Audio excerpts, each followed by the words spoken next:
नमस्कार, दिन भर की बड़ी खबरों में आपका स्वागत है। मैं हूं परवीन शेख।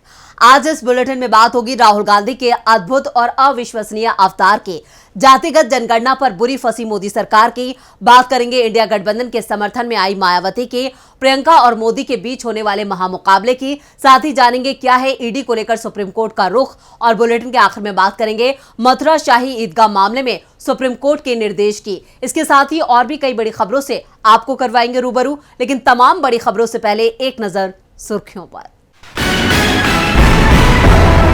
तेलंगाना रैली में पीएम मोदी का खुलासा, एनडीए में आना चाहते थे केसीआर, मैंने रोकी एंट्री, तब से केसीआर आंख नहीं मिला पाते। पवार के भतीजे रोहित पुणे से नागपुर तक करेंगे पदयात्रा, उनकी युवा संघर्ष यात्रा 13 जिलों से गुजरेगी, जिसमें युवाओं की समस्याओं को उठाया जाएगा। एशियाड खेलों के 10वें दिन भारत की झोली में आए 2 गोल्ड मेडल। पारुल चौधरी ने महिलाओं की 5000 मीटर और अनु रानी ने ज्वेलिंग थ्रो में जीता गोल्ड। गिरावट के साथ बंद हुआ शेयर बाजार, सेंसेक्स 316 अंकों की गिरावट के साथ 65,512 पर हुआ बंद। निफ्टी 110 अंकों की गिरावट के साथ 19,529 पर हुआ बंद। ये तो थी सुर्खियां और अब बात आज की सबसे बड़ी खबर की। कांग्रेस सांसद राहुल गांधी की भारत जोड़ो यात्रा लगातार जारी है, बस यात्रा का तरीका थोड़ा बदल गया है। राहुल कभी लद्दाख में बाइक पर दिखाई देते हैं तो कभी दिल्ली की फर्नीचर मार्केट में कारपेंटरों के साथ कुर्सी टेबल बनाते दिखाई देते हैं, तो कभी कुलियों के बीच पहुंचकर उनकी समस्या पर बात करते हैं। अब कांग्रेस नेता अमृतसर के गोल्डन टेम्पल पहुंचे, जहां वो नतमस्तक दिखाई दिए। क्या है पूरी खबर, देखते हैं ये रिपोर्ट। राहुल गांधी सोमवार को अचानक गोल्डन टेम्पल पहुंच गए थे। गोल्डन टेम्पल में माथा टेकने के बाद उन्होंने परिक्रमा में श्रद्धालुओं को पानी पिलाने की सेवा की। रात के वक्त पालकी साहिब के दर्शन किए और उनकी सेवा में शामिल हुए। गुरु घर के द्वार बंद होने के बाद राहुल गांधी साफ सफाई की सेवा में जुटे रहे। उन्होंने कपड़ा पकड़ा और रेलिंग की सफाई का काम शुरू कर दिया। गोल्डन टेम्पल में सेवा कर रहे लोगों के साथ वो हाथ बटाते दिखे। कांग्रेस नेता का रात को भी सराय में रुकने का कार्यक्रम था, लेकिन सुरक्षा कारणों के चलते अंतिम समय पर इसे रद्द कर दिया गया। राहुल गांधी रात को होटल चले गए और दूसरे दिन फिर गोल्डन टेम्पल पहुंच गए। राहुल गांधी इस साल की शुरुआत में भारत जोड़ो यात्रा के दौरान अमृतसर पहुंचे थे। उस वक्त राहुल गांधी ने पगड़ी पहनी थी और इस बार उनके सिर पर नीले रंग का पटका था। दूसरे दिन राहुल गांधी ने सबसे पहले लंगर घर में महिलाओं के साथ सब्जी और लहसुन काटा और फिर झूठे बर्तन धोए। बाद में कांग्रेस नेता लंगर हॉल में पहुंचे और वहां उन्होंने लंगर बांटा। राहुल गांधी ये पहले ही साफ कर चुके थे कि ये उनकी निजी यात्रा है, इसका राजनीति से कोई संबंध नहीं है, इसलिए पंजाब कांग्रेस के नेताओं को भी इससे दूर रखा गया था। कांग्रेस सांसद गुरजीत सिंह औजला ने भी कहा कि राहुल गांधी अपने निजी दौरे के दौरान ही गुरु नगरी पहुंचे हैं और उनका एकमात्र उद्देश्य केवल गुरु घर की सेवा करना है, इसलिए राहुल गांधी ने मीडिया से भी दूरी बनाए रखी। राहुल गांधी परिक्रमा स्थित बाबा बुड्ढा जी के बैर साहिब के पास जलकुंड में 1 घंटे से अधिक समय तक श्रद्धालुओं के बीच बैठे रहे। राहुल गांधी ने बीजेपी और पीएम मोदी की नाक में दम कर रखा है, तो वहीं जातीय जनगणना से भी मोदी सरकार मुश्किल में आ गई है। बिहार में जातिगत जनगणना के आंकड़े सार्वजनिक होने के बाद अब बीजेपी और एनडीए में महाभारत शुरू हो गई है। राहुल गांधी कास्ट सेशन की मांग लगातार कर रहे हैं, तो बिहार सरकार ने जातिगत जनगणना कराने के बाद इसके आंकड़े भी सार्वजनिक कर दिए हैं। इसके बाद पूरे देश में जातिगत जनगणना की मांग उठने लगी है। देखते हैं ये रिपोर्ट। बिहार की जातिगत जनगणना की रिपोर्ट से बीजेपी पूरी तरह से बैकफुट पर दिखाई दे रही है। पार्टी को समझ में नहीं आ रहा है कि इस मुसीबत से कैसे निकला जाए। पार्टी के नेता ना तो जातिगत जनगणना के मुद्दे का समर्थन कर पा रहे हैं और ना ही विरोध की हालत में हैं। विरोध करने पर सत्ता जाने का संकट है और समर्थन करने पर ओबीसी वर्ग को सत्ता में हिस्सेदारी देने का है, और ये डर आज पीएम मोदी की छत्तीसगढ़ रैली में उनकी जुबान पर भी आ गया। पीएम मोदी ने कहा, कांग्रेस के नेता कहते हैं कि जितनी आबादी उतना हक। मैं कहता हूं इस देश में अगर कोई सबसे बड़ी आबादी है तो वो गरीब है, इसलिए मेरे लिए गरीब ही सबसे बड़ी आबादी है और गरीब का कल्याण ही मेरा मकसद है। कांग्रेस ने लोकतंत्र को लूटतंत्र बनाया है और प्रजातंत्र को परिवार तंत्र बना दिया है। इस दौरान पीएम ने पूर्व पीएम मनमोहन सिंह के बयान का हवाला दिया और दावा किया। मनमोहन सिंह ने कहा था कि देश के संसाधनों पर पहला हक अल्पसंख्यकों यानी मुसलमानों का है, और अब आबादी की बात कर रहे हैं। देश में सबसे ज्यादा आबादी हिंदुओं की है। पीएम जातिगत जनगणना को अब सांप्रदायिक ध्रुवीकरण की कोशिश में जुट गए हैं, लेकिन अब ये दांव कामयाब होता नहीं दिख रहा है और पीएम मोदी का बयान बता रहा है कि बिहार सरकार की रिपोर्ट बीजेपी की रणनीति पर भारी पड़ गई है। जातिगत जनगणना कराकर नीतीश सरकार ने एक तीर से कई निशाने लगाए हैं, जिससे बीजेपी बैकफुट पर है। बीजेपी को सबसे बड़ी उम्मीद यूपी से थी, वहां भी उसे बड़ा झटका लगा है, क्योंकि बीएसपी चीफ ने ऐसे संकेत दिए हैं जिससे बीजेपी की नींद उड़ गई है। क्या है पूरी खबर, देखते हैं ये रिपोर्ट। राहुल और अखिलेश यादव को मिल गया मायावती का साथ। राहुल और अखिलेश ने उठाई जो मांग, मायावती ने भी कर दिया समर्थन। बीएसपी की तरफ से भी मिलने लगे हैं इंडिया गठबंधन को बड़े संकेत। मायावती अभी भले ही दावा कर रही है कि बीएसपी अकेले ही लोकसभा चुनाव लड़ेगी, लेकिन ये भी कहा जा रहा है कि बीएसपी लोकसभा चुनाव से पहले इंडिया गठबंधन में एंट्री कर सकती है। इस बीच बिहार की जातिगत जनगणना का मामला भी सुर्खियों में बना हुआ है। कांग्रेस सांसद राहुल गांधी और सपा चीफ अखिलेश यादव लगातार जातिगत जनगणना की मांग कर रहे हैं और अब मायावती ने भी इस आवाज में अपनी आवाज मिला दी है। मायावती ने सोशल मीडिया प्लेटफॉर्म एक्स पर एक के बाद एक 3 ट्वीट किए हैं। उन्होंने लिखा है, बिहार सरकार की तरफ से कराए गए जातिगत जनगणना के आंकड़े सार्वजनिक होने की खबरें आज काफी सुर्खियों में हैं। उस पर गहन चर्चाएं जारी हैं। कुछ पार्टियां इससे असहज जरूर है, किंतु बीएसपी के लिए ओबीसी के संवैधानिक हक के लंबे संघर्ष की ये पहली सीढ़ी है।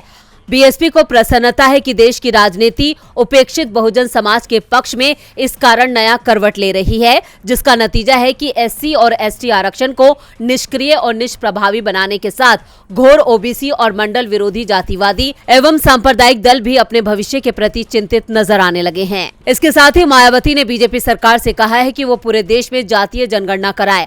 मायावती ने जिस तरह से बीजेपी पर निशाना साधा है और इंडिया गठबंधन की मांग का समर्थन किया है, उससे साफ है कि कुछ दिनों में यूपी में बड़ा उलटफेर हो सकता है। मायावती ने फिर पीएम मोदी की नींद उड़ा दी है। नींद तो प्रियंका गांधी ने भी मोदी की उड़ा रखी है।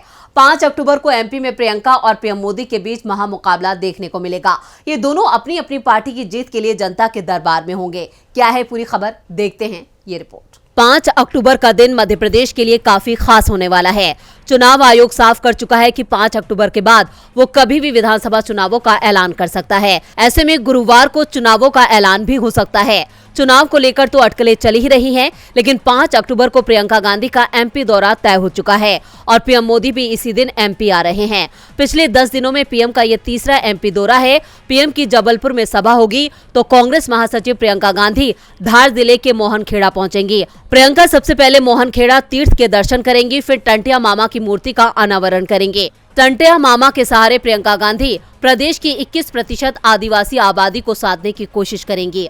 2018 के विधानसभा चुनावों में भी आदिवासियों ने कांग्रेस का ही साथ दिया था और इस बार ये समर्थन पहले से ज्यादा मजबूत दिखाई दे रहा है। टंटिया मामा की मूर्ति का अनावरण करने के बाद प्रियंका गांधी मोहनखेड़ा में जन आक्रोश यात्रा की समाप्ति पर सभा को संबोधित करेंगी। मध्य प्रदेश की राजनीति में मालवा निमाड़ सबसे ज्यादा प्रभावित करता है और 5 अक्टूबर को जहां प्रियंका गांधी मालवा रीजन के धार में होंगी, तो पीएम मोदी निमाड़ के एपी सेंटर जबलपुर में होंगे। इसके साथ ही ये दावा किया जा रहा है कि इसी दिन बीजेपी और कांग्रेस दोनों ही अपने उम्मीदवारों के नामों का ऐलान भी कर सकते हैं। पीएम मोदी और प्रियंका के बीच एमपी में बयानों के तीर चलेंगे। अब देखना होगा कि कौन कितना घायल होगा। इधर सुप्रीम कोर्ट ने भी ईडी पर शब्दों के तीर छोड़े हैं। सीबीआई, ईडी समेत कई जांच एजेंसियों की कार्यशैली को लेकर अक्सर सवाल उठते हैं, लेकिन केंद्र सरकार कहती है कि निष्पक्ष जांच करती है। लेकिन अब इनके काम को लेकर सुप्रीम कोर्ट ने ऐसी टिप्पणी कर दी है जिसके बाद विपक्ष के आरोपों को बल मिला है। तो क्या कहा है कोर्ट ने, देखते हैं ये रिपोर्ट। जब सीबीआई और ईडी किसी मामले की जांच करती है, तब निष्पक्ष जांच को लेकर सवाल खड़े होते हैं।